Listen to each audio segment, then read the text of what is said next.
انما المؤمنون الذين اذا ذكر الله وجلت قلوبهم واذا تليت عليهم آياته زادتهم ايمانا وعلى ربهم يتوكلون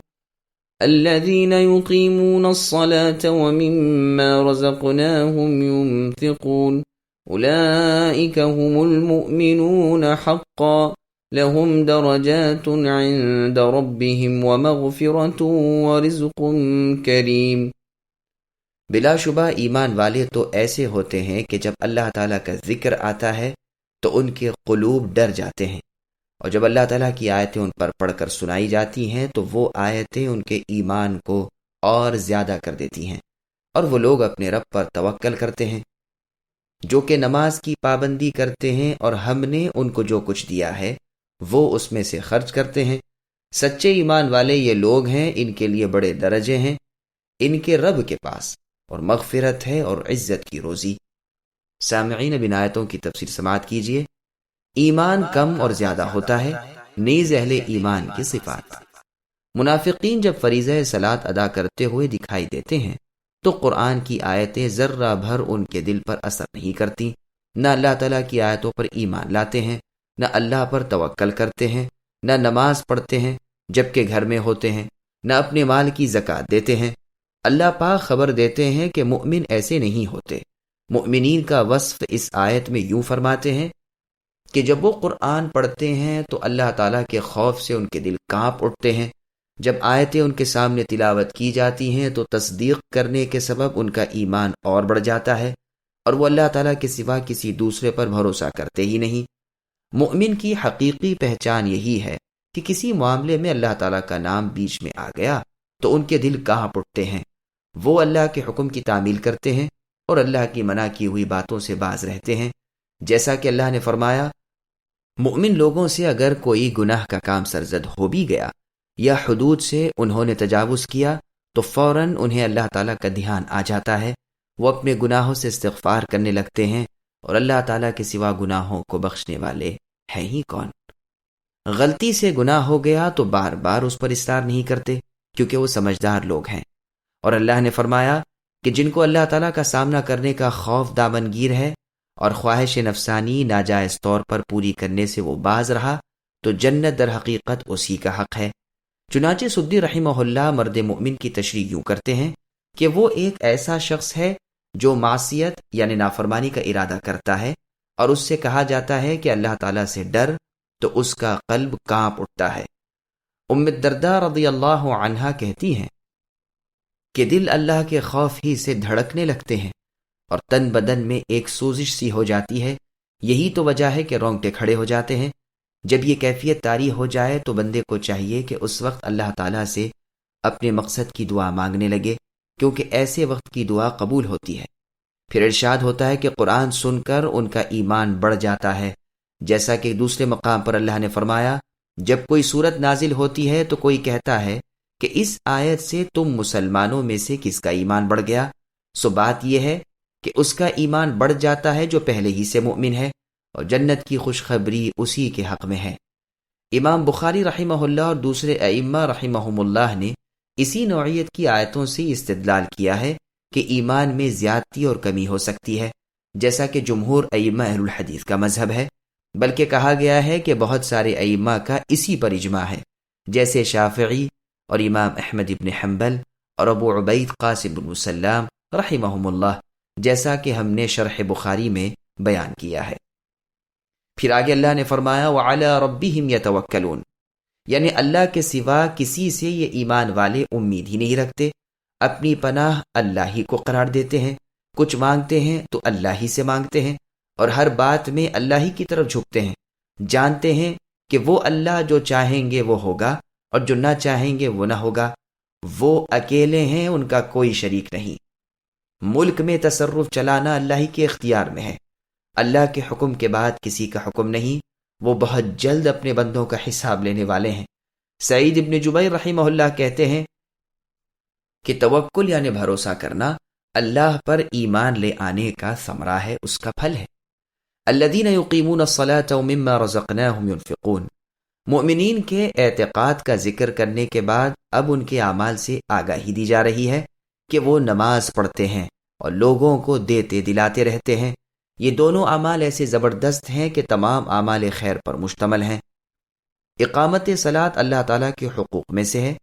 اقامت صلاۃ کہتے ہیں نماز کی اپنے اوقات پر پابندی کرنے کو، اور یہ کہ وضو میں اچھی طرح منہ ہاتھ پاؤں دھوئے گئے ہوں، رکوع اور سجدہ تعدیل ارکان کے ساتھ ادا کیے گئے ہوں، یعنی بالکل سکون اور اطمینان کے ساتھ،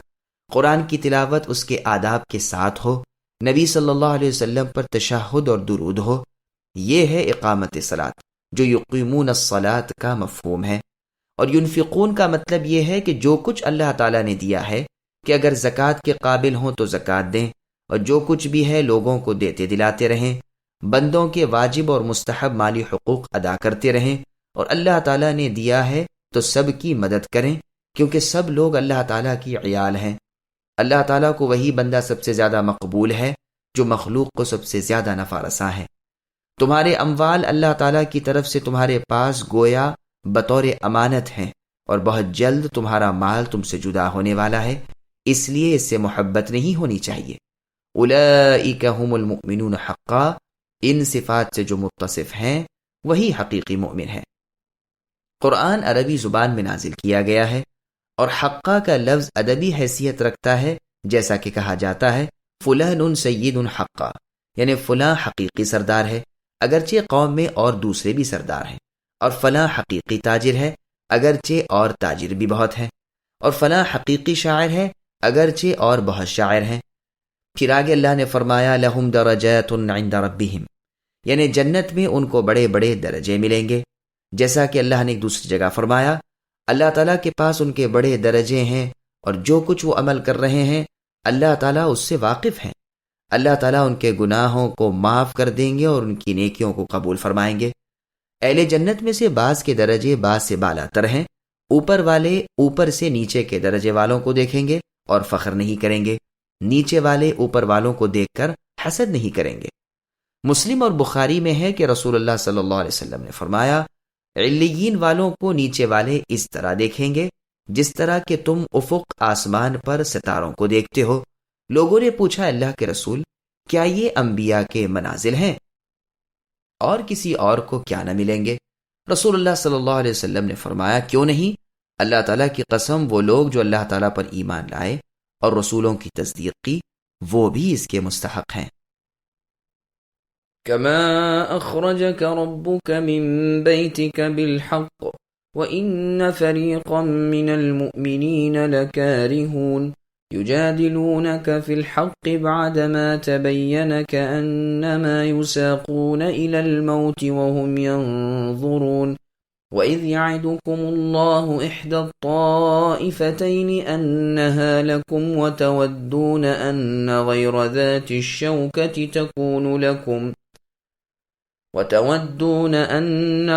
ذات الشوكة تكون لكم ويريد الله أن يحق الحق بكلماته ويقطع دابر الكافرين ليحق الحق ويبطل الباطل ولو كره المجرمون۔ جیسا کہ آپ کے رب نے اے نبی آپ کے گھر سے مصلحت کے ساتھ آپ کو روانہ کیا، اور مسلمانوں کی ایک جماعت اس کو گراں سمجھتی تھی، وہ اس مصلحت میں بعد اس کے کہ اس کا ظہور ہو گیا تھا آپ سے اس طرح جھگڑ رہے تھے کہ گویا کوئی ان کو موت کی طرف ہاکے لیے جاتا ہے، اور وہ دیکھ رہے ہیں۔ اور تم لوگ اس وقت کو یاد کرو جب کہ اللہ تعالیٰ تم سے ان دو جماعتوں میں سے ایک کا وعدہ کرتے تھے کہ وہ تمہارے ہاتھ آ جائے گی، اور تم اس تمنا میں تھے کہ غیر مسلح جماعت تمہارے ہاتھ آ جائے، اور اللہ تعالیٰ کو یہ منظور تھا کہ اپنے احکام سے حق کا حق ہونا ثابت کر دیں اور ان کافروں کی بنیاد کو قطع کر دیں، تاکہ حق کا حق ہونا اور باطل کا باطل ہونا ثابت کر دیں، گو یہ مجرم لوگ ناپسند ہی کریں۔ سامعین، اب ان آیتوں کی تفسیر سماعت کیجیے۔ جنگ بدر کا پس منظر اور دیگر تفصیلات۔ مفسرین نے اس میں اختلاف کیا ہے کہ کما اخرجک میں کما کے آنے کا کیا سبب ہے۔ بعض نے کہا ہے کہ آیت زیر ذکر میں تشبیہ دی گئی ہے، مؤمنین کے باہمی صلح کے ساتھ ان کے اتقاء رب اور اطاعت رسول کے بارے میں۔ چنانچہ بات کا ڈھنگ یوں ہوتا ہے کہ جیسا تم نے غنیمتوں کے بارے میں اختلاف کیا تھا اور لڑ پڑے تھے، اور اللہ تعالیٰ نے تمہارا فیصلہ چکا دیا تھا اور تم سب سے چھین کر تقسیم کا حق رسول اللہ کو دے دیا تھا، اور رسول اللہ نے عدل اور مساوات کے ساتھ تقسیم کر دی تھی، اور یہ بات تمہاری مصلحت کاملہ کی خاطر تھی۔ اسی طرح اس موقع پر جب دشمنوں سے لڑنے کے لیے تم کو مدینے سے نکلنا پڑا تو شوکت و جاہ والے بڑے لشکر سے لڑنا تمہیں ناپسند ہوا۔ یہ بڑا لشکر وہ تھا جو اپنے ہم مذہب کافروں کی مدد اور شام کو گئے ہوئے قافلے مال تجارت کی حفاظت کے لیے مکے سے نکل آئے تھے، اور اس جہاد کو ناپسند کرنے کا یہ نتیجہ نکلا کہ اللہ تعالیٰ نے اسی جنگ سے تمہیں دوچار کیا اور پہلے سے بغیر کسی قرارداد جنگ کے دشمن سے تمہیں بھڑا دیا، اور نتیجے میں تمہیں نصرت و ہدایت بخشی، جیسا کہ اللہ نے فرمایا قتال تم پر فرض کیا جاتا ہے اور یہ تمہیں ناپسند ہے، لیکن یہ بہت ممکن ہے کہ تم کسی بات کو ناگوار سمجھو اور دراصل تمہاری بھلائی اسی میں ہو، اور تم کسی بات کو ناپسند کرو اور در حقیقت نتیجے میں وہ تمہارے لیے مضر ثابت ہو۔ تمہاری بہتری کا علم تمہارے اللہ تعالیٰ کو ہے، تم کو نہیں۔ بعض نے اس تشبیہ کے یہ معنی بتائے ہیں کہ جس طرح تمہارے اللہ تعالیٰ نے حق طور پر تم کو مدینے سے باہر نکلنے میں کامیاب کیا ہے، حالانکہ بعض مؤمنین اس خروج سے ناراض تھے لیکن انہیں آنا پڑا، اسی طرح وہ جنگ سے باز رہنا چاہتے ہیں اور تم سے اختلاف رائے رکھتے ہیں، حالانکہ رسول اللہ صلی اللہ علیہ وسلم کی رائے کی حقانیت ان پر ظاہر ہو چکی تھی۔ مجاہد رحمہ اللہ کہتے ہیں کہ یہ معنی ہے کہ جس طرح مدینے سے مجبوراً تم لوگ نکلے، اسی طرح امر حق میں وہ رسول سے جھگڑتے ہیں۔ سدی رحمہ اللہ کہتے ہیں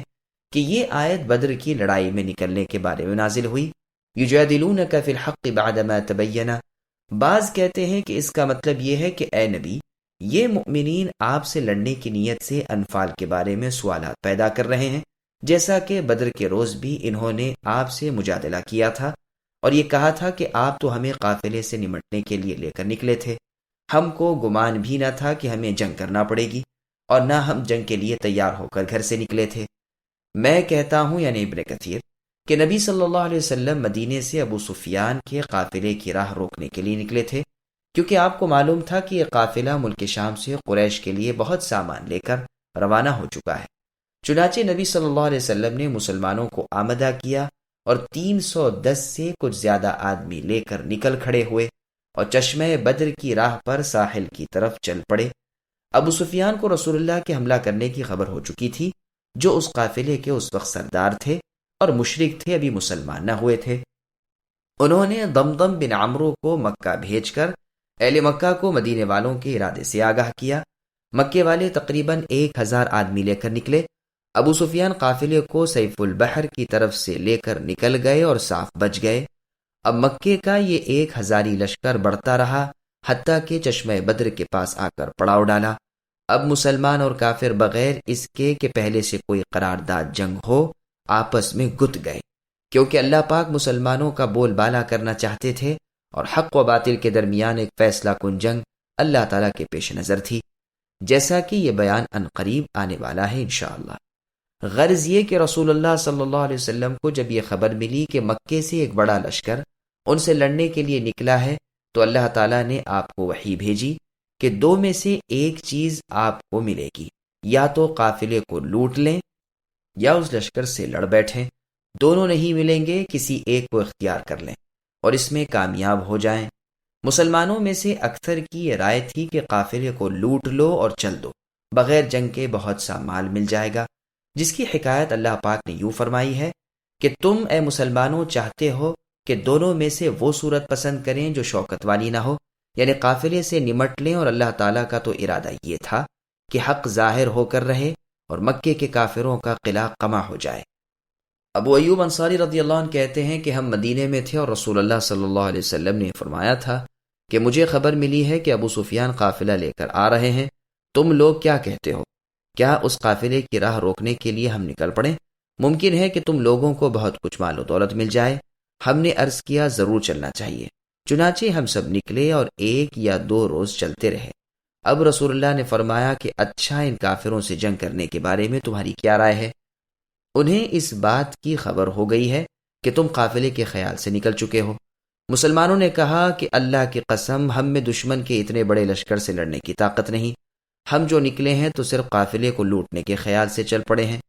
رسول اللہ نے دوبارہ یہی سوال کیا، پھر ہم لوگوں نے یہی جواب دیا۔ اب مقداد ابن عمرو رضی اللہ عنہ نے کہا، اے اللہ کے رسول، ہم اس موقع پر ایسا نہ کہیں گے جیسا کہ موسیٰ علیہ السلام کی امت بنی اسرائیل نے موسیٰ علیہ السلام سے کہا تھا، جب موسیٰ علیہ السلام نے ان سے پوچھا کہ اے بنی اسرائیل، کون ہے جو میرے ساتھ اس لشکر سے نبرد آزما ہونے کے لیے چلے؟ تو بنی اسرائیل نے کہا تھا کہ اے موسیٰ، تم اور تمہارا رب دونوں جاؤ اور دشمن سے لڑو، ہم یہیں بیٹھے تمہاری واپسی کے منتظر رہتے ہیں۔ ہم گروہ انصار نے تمنا کی اور کہا، اگر ہم بھی وہی کہتے جو مقداد رضی اللہ عنہ نے کہا تو یہ بات قافلے کا مال عظیم مل جانے سے بھی ہمیں زیادہ پسند ہوتی۔ چنانچہ یہ آیت اتری کہ کما اخرجک ربک من بیتک بالحق۔ ابو وقاص لیثی رحمہ اللہ بیان کرتے ہیں کہ نبی صلی اللہ علیہ وسلم بدر کی طرف سب کو لے کر نکلے اور مقام روحہ میں پہنچ کر لوگوں کے سامنے خطبہ دیا اور کہا، تم لوگوں کی کیا رائے ہے؟ تو ابو بکر رضی اللہ عنہ نے کہا، اے اللہ کے رسول، ہمیں علم ہو چکا ہے کہ یہ کفار یہاں تک پہنچ گئے ہیں۔ پھر رسول اللہ نے فرمایا، تم لوگوں کی کیا رائے ہے؟ اب کی مرتبہ عمر رضی اللہ عنہ نے بھی ابو بکر رضی اللہ عنہ کی طرح جواب دیا۔ رسول اللہ نے پھر اور ایک بار یہ سوال کیا تو سعد بن معاذ رضی اللہ عنہ نے کہا، اے اللہ کے رسول، آپ کی مراد ہم سے ہے۔ اللہ تعالیٰ کی قسم، میں نے کبھی برق الغماد گیا ہوں، نہ مجھے اس کی راہ کا علم ہے، لیکن اگر آپ یمن کے برق الغماد تک بھی جائیں تو بھی ہم آپ کے ساتھ چلیں گے، اور امت موسیٰ یعنی بنی اسرائیل کی طرح نہ کہیں گے کہ تم اے موسیٰ جاؤ اور تمہارا رب جاؤ، لڑو، ہم یہیں پر بیٹھے تمہارا ساتھ دیں گے۔ ممکن ہے کہ آپ نکلنے کے وقت کسی اور گھر سے نکلے ہوں، پھر اللہ تعالیٰ نے آپ کے لیے کوئی دوسری صورت پیدا کر دی ہو، تو رسول اللہ جو صورت چاہیں اختیار کریں۔ جو رسول اللہ کا ساتھ دینا چاہتا ہے دے، اور جو رسول اللہ سے ٹوٹنا چاہتا ہے ٹوٹ جائے، جو چاہے آپ کا مخالف بن جائے اور جو چاہے آپ سے صلح کر کے رہے۔ ہمارا مال جو کچھ ہے رسول اللہ سب لے سکتے ہیں۔ سعد رضی اللہ عنہ کے اسی قول کی بنا پر وہ آیت اتری۔ ابن عباس رضی اللہ عنہما کہتے ہیں کہ جب نبی صلی اللہ علیہ وسلم نے جنگ بدر کے لیے مشورہ کیا اور پھر قریش کے لشکر سے جنگ کا حکم دیا تو مسلمانوں کو یہ جنگ ناپسند تھی، اسی لیے آیت اتری تھی کہ ان فریقا من المؤمنین لکارہون، یعنی بعض مؤمنین کی یہ مرضی نہیں ہے اور حق بات ظاہر ہو جانے کے بعد بھی یہ تم سے بحث کرتے ہیں۔ وہ ایسا سمجھ رہے ہیں کہ جنگ کریں گے تو گویا موت کی طرف کھینچے جا رہے ہیں۔ مجاہد رحمہ اللہ کہتے ہیں کہ فی الحق سے مراد فی القتال ہے۔ محمد بن اسحاق کہتے ہیں کہ لکارہون سے مشرکین کے ساتھ ہی جنگ کی ناپسندیدگی مراد ہے۔ سدی رحمہ اللہ کہتے ہیں کہ بعد ما تبین کا مطلب ہے کہ یہ ظاہر ہو جانے کے بعد کہ آپ حکم رب کے سوا کسی بات کا اقدام اے نبی نہیں کرتے، پھر بھی رسول کی رائے کے خلاف کرتے ہیں۔ ابن زید رحمہ اللہ یجادلونک فی الحق بعد ما تبین کأنما یساقون الی الموت وهم ینظرون کے بارے میں کہتے ہیں کہ اس سے مراد مشرکین ہیں، یعنی یہ مشرکین حق بات کے بارے میں مجادلہ کرتے ہیں، گویا کہ وہ موت کی طرف کھینچے جا رہے ہیں جبکہ انہیں اسلام کی دعوت دی جا رہی ہو، اور یہ کہ ایسی مذموم صفت سے مؤمنین متصف نہیں ہو سکتے، اور یہ صفت اہل کفر ہی کی ہو سکتی ہے۔ ابن جریر رحمہ اللہ کا اس پر یہ اعتراض ہے کہ ابن زید رحمہ اللہ کا یہ قول کوئی وقعت نہیں رکھتا، کیونکہ الفاظ یجادلونک فی الحق سے پہلے سیاق عبارت اہل ایمان سے متعلق ہے، اور جو الفاظ اس کے بعد ہیں ظاہر ہے کہ وہ اسی کی خبر ہوگی۔ سچ تو یہ ہے کہ ابن عباس رضی اللہ عنہما ہی کا قول درست ہے کہ اس سے مراد مؤمنین ہی ہیں۔ ابن جریر رحمہ اللہ نے اسی قول ابن عباس رضی اللہ عنہما کی تائید کی ہے، یہی حق ہے اور سیاق کلام اسی کی تائید کرتا ہے۔ اللہ کے اس قول کے معنی تودون ان غیر ذات الشوکتی تکون لکم یہ ہیں کہ تم یہ چاہتے تھے اے مسلمانوں کہ وہ چیز حاصل کریں جس میں نہ کوئی مدافعت ہے نہ قتال ہے، یعنی ابو سفیان کے قافلے کو لوٹنا۔ حالانکہ اللہ تعالیٰ تو یہ چاہتے تھے کہ تم کو ایسی جماعت سے بھیڑا دیں جو جاہ و شوکت والی ہو اور اس سے جنگ واقع ہو، تاکہ اللہ تعالیٰ تم کو ان پر کامیابی بخشے اور اللہ تعالیٰ کے دین کا غلبہ ہو، کلمہ اسلام بلند ہو۔ اللہ تعالیٰ کے سوا عاقبت امور سے کوئی واقف نہیں، حسن تدبیر کا مدبر اللہ تعالیٰ ہی ہیں، اگرچہ لوگ اس کے خلاف ہی کیوں نہ چاہتے ہوں۔ جیسا کہ اللہ نے فرمایا کہ قتال تم پر فرض ہے، خواہ وہ تمہیں ناگوار ہی ہو۔ بہت ممکن ہے کہ تمہیں ایک بات ناپسند ہو اور خیر اسی کے اندر ہو، اور ایک بات اچھی لگے اور شر اسی کے اندر ہو۔ حسب ذیل حدیث بھی سیاق حدیث بدر میں ہے کہ جب نبی صلی اللہ علیہ وسلم نے ملک شام سے ابو سفیان کے چلنے کی خبر پائی تو مسلمانوں کو بلایا اور کہا کہ قریش کے اس قافلے کے ساتھ معلومات بہت ہے، اس پر دھاوا بولو۔ کیا عجب کہ کفار کا مال غنیمت اللہ تعالیٰ تمہیں دے دیں۔ بعض کے پاس اسلحہ تھا اور بعض کے پاس نہیں،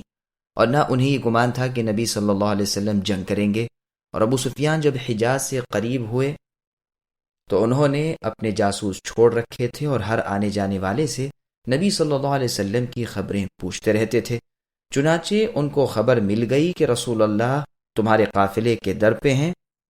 تو انہوں نے احتیاطی تدابیر اختیار کر لیں اور دمدم ابن عمرو غفاری کو فوراً مکے بھیجا کہ قریش سے مل کر قافلے کی حفاظت کا انتظام کرائے، کیونکہ محمد صلی اللہ علیہ وسلم حملہ ور ہو رہے ہیں۔ ادھر رسول اللہ بھی اپنے ساتھیوں کو لے کر نکلے اور وادی ظفران تک پہنچے اور وہاں قیام کیا کہ اتنے میں آپ کو خبر ملی کہ قریش اپنے قافلے کی حفاظت و مدافعت کی خاطر مکے سے روانہ ہو گئے ہیں۔ تو رسول اللہ نے مشورہ کیا، ابو بکر رضی اللہ عنہ نے بھی ٹھیک بات کہہ دی اور عمر رضی اللہ عنہ نے بھی یہی کہا۔